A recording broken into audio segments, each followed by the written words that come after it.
나한테 속지 마세요. 내가 쓰고 있는 가면이 나라고 착각하지 마세요. 나는 몇천 개의 가면을 쓰고 그 가면들을 벗기를 두려워한답니다.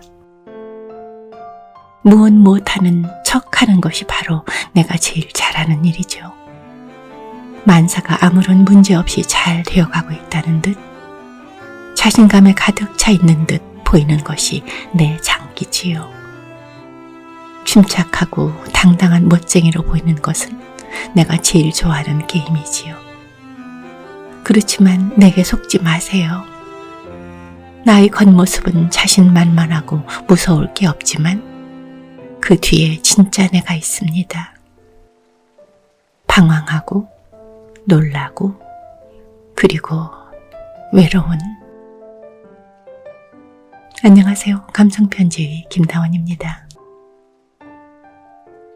오늘은 내 생에 단 한 번, 때론 아프게 때론 불꽃같이를 쓴 장영희의 에세이를 읽어드립니다. 구독과 좋아요를 주시면 제가 더 큰 용기를 얻습니다.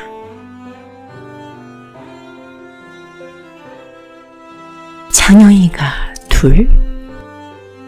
얼마 전 동료 교수 하나가 웃으면서 어떤 학생이 나에 대해 한 말을 전했다.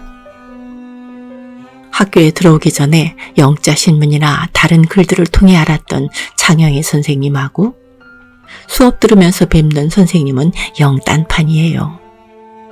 글 속의 선생님은 아주 온화하고 낭만적이고 감성적이기까지 한데 교실에서 만나는 선생님은 아주 엄격하고 철저하고 점수도 되게 짜요. 사실 내가 이런 말을 듣는 것은 처음이 아니다. 인간 장영희와 글 쓸 때의 장영희를 둘 다 알고 있는 사람들이 가끔 내게 농담처럼 하는 말이다. 학생들 말처럼 글 속의 장영희는 섬세하고 부드럽고 따뜻한데 반해 실제로 만나는 장영희는 아주 무뚝뚝하고 직설적이고 비판적이라는 것이다. 나도 간혹 누가 진짜 장영희인지 아니면 적어도 어느 쪽에 더 가까운지 생각해보곤 한다. 일상 속의 나는 깐깐하고 엄격한 선생님, 논리적으로 분석하기 좋아하는 원칙론자, 감상을 배제하고 효율성을 따져 이성적으로 결정하는 기능주의자, 실수를 용서하지 않는 완벽주의자, 다른 사람의 감정에 무감각한 실리주의자, 속전속결의 현실주의자, 무슨 말이든 삐딱하게 받아들이는 회의론자다. 내겐 분명 그런 구석이 있다. 하지만 또 다른 나의 모습도 있다. 그것은 말 한마디에도 상처를 받을 정도로 마음 여리고 다른 사람들이 역경을 안타까워하고 잠을 설치고 부끄럼 잘 타고 누가 무슨 말을 하든 문자 그대로 믿는 순진무구함, 게다가 구제불능의 낭만주의자, 이상주의자, 감상주의자, 실수투성이의 후회덩어리. 그것도 분명 나다. 그러니 어느 쪽이 진짜 나인지 나도 단정짓기 힘들다. 그런데 지난 며칠 사이에 받은 편지 2장은 이러한 나의 정체성 혼돈에 또 다른 문제를 제기했다. 하나는 몇 년 전에 졸업한 학생에게서 온 것이고 또 하나는 여기저기서 내 글을 보았다는 독자에게서 온 것이었다. 그런데 재미있는 것은 두 편지 모두 비슷한 말로 나를 평가하고 있었다. 우선 학생에게서 온 편지에는 이렇게 쓰여 있었다. 장 선생님을 생각할 때마다 저는 선생님이 몸이 불편하신 분이라는 것을 잊습니다. 그저 선생님의 밝은 웃음과 빠른 말투, 그리고 무엇보다도 선생님의 그 당당함을 기억합니다. 선생님은 삶에 대한 생동감으로 가득 차고 울퉁불퉁한 인생길을 멋지게 운전해 가시는 분입니다.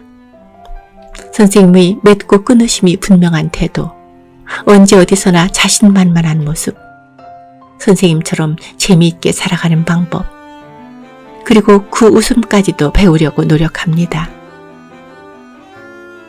우체국에 근무한다는 독자는 편지와 함께 슈베르트의 숭어가 담긴 CD를 동봉해 왔다. 선생님이 글을 읽을 때면 이 노래가 생각납니다. 선생님은 항상 행복하고 유쾌하고 솔직하신데 그것은 선생님이 갖고 계시는 자신감, 당당함 때문이라고 생각합니다. 비밀을 얘기해 주세요. 삶 앞에서 그렇게 자신만만하고 당당할 수 있는 방법을 가르쳐 주세요. 두 편지가 다 나의 삶에 대한 당당함과 확신을 말하고 있었다. 그건 좀 의외였다. 정말 그런가? 이상주의와 현실주의로 분열된 장영희는 수긍이 가지만 그들이 지적처럼 정말 나는 자신만만하게 인생길을 멋지게 운전해 가고 있는가?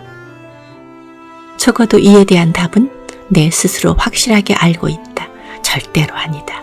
아니, 얼토당토하는 소리다. 미국인이란 소설에서 헨리 제임스는 한 인물에 대해 그의 불운을 깨울까 무서워 발끝으로 살짝 걸으며 살아갔다 라고 말하고 있는데 그게 바로 나다. 마치 지뢰밭을 지나가듯 미줄타기를 하듯 조심조심. 혹시라도 뒤통수 맞을까봐 벌벌 떨며 한 발짝 한 발짝 내밀고 있는 게 바로 나다. 그래서 나는 항상 무엇인가 걱정하고 조바심하고 주저하고 결단하지 못하고 불확신에 차 있다. 그렇다면 왜 다른 사람들은 나 아닌 나를 나라고 생각하는가? 없는 글재주로 설명하려고 하기보다는 짧은 글 하나를 소개하는 것이 나을 듯 싶다. 영어로 쓰여진 글인데 오래전 어떤 잡지에서 읽고 복사해서 노트에 끼워두었던 것이다. 누가 쓴 것인지 원전이 어디인지조차 알 수 없지만 내 마음을 가장 잘 대변하고 있는 글이다.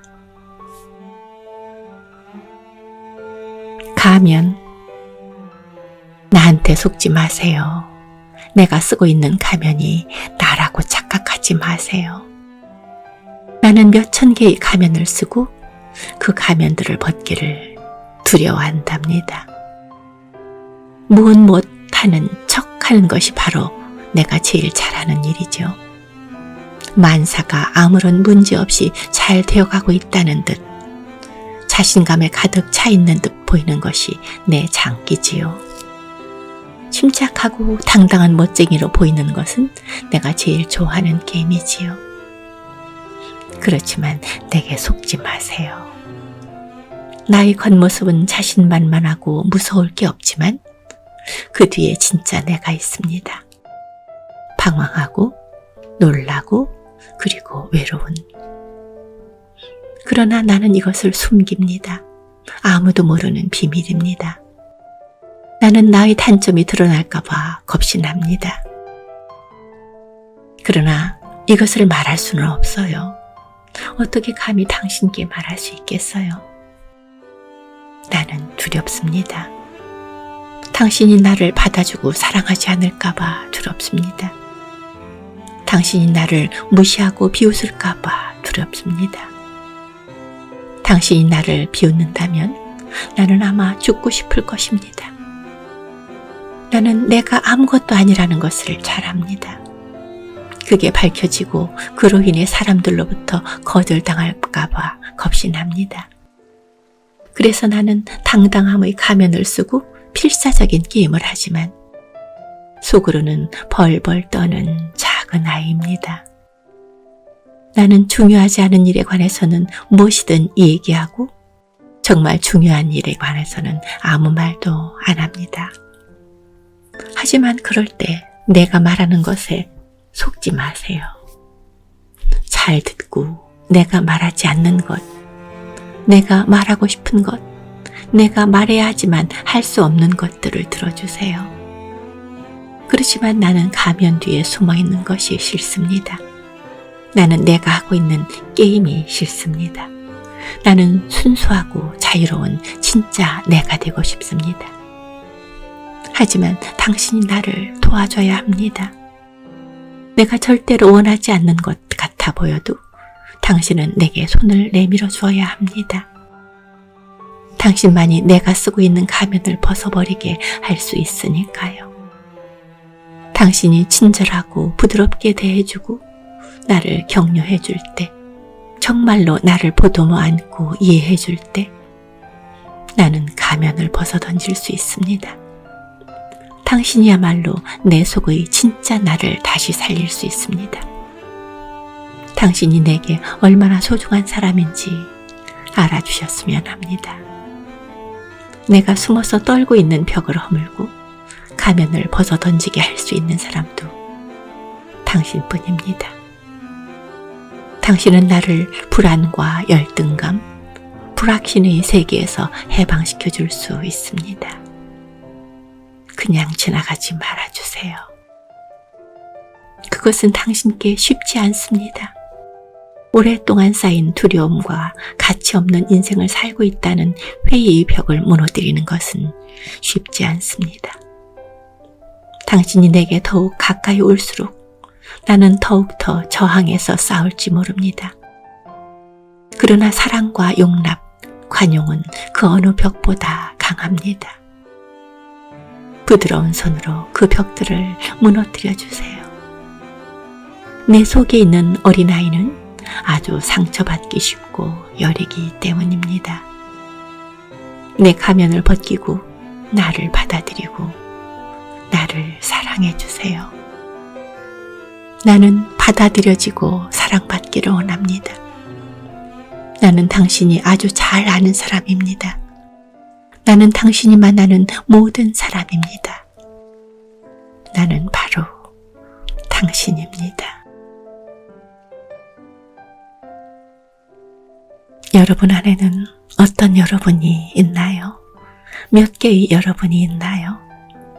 인도의 속담에 내 안에 1000개의 내가 있다 하는데 나는 내 안에 있는 몇 개의 나를 꺼내서 발전시켰나요?